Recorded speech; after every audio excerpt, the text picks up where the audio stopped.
An bɛ waati min na sumaya o kɔni wɛrɛntɛlen don kosɛbɛ Koro mara bɛɛ lajɛlen kɔnɔna na.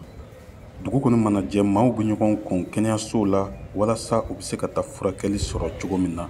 An wulila ka se Koro kɛnɛyaso la. Tata Gindo ale kɔni n'a den bɔra Toroli walasa u bɛ se ka na furakɛli sɔrɔ cogo min na. Tata Gindo Toroli bolo.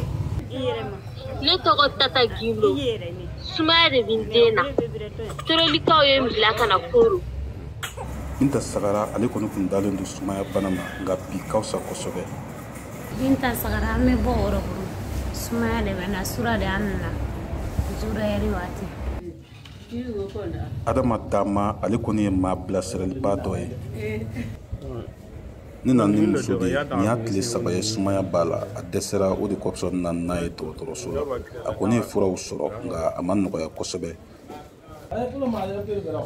Ni sumaya bana in kɔni ka jugu kosɛbɛ denmisɛnninw de ma. Tata Yatara ale n'a cɛ de bɔra n'u denw ye yoro ka na Koro walasa u bɛ se ka furakɛli sɔrɔ cogo min na.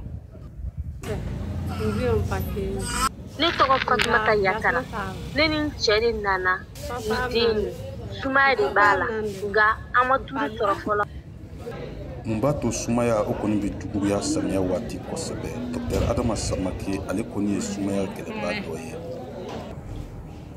Effectivement, an bɛ minnu sɔrɔ sisan an ka dɔgɔtɔrɔso la sumaya de ka ca. Donc n'i y'a jateminɛ fana o bɛ faamuya parce que an bɛ période min fana na sisan samiya kɔnɔna de don. Donc samiya kɔnɔna na alors fɛn fɛn bɛ n'an fɛ i bɛ taa sɔrɔ a caman sumaya de b'o la. Kɛmɛ sara la mɔgɔ min bɛ n'an fɛ n'an y'o dépisté ka lajɛ i bɛ taa sɔrɔ sumaya bɛ mɔgɔ 99 la. A ka fɔ la se tɛ maa minnu ye fɛɛrɛ bɛɛ lajɛlen bɛ latigɛ walasa olu bɛ se ka kɛnɛya sɔrɔ cogo min na. Tijani Wederawogo, VOA Bambara, Koro.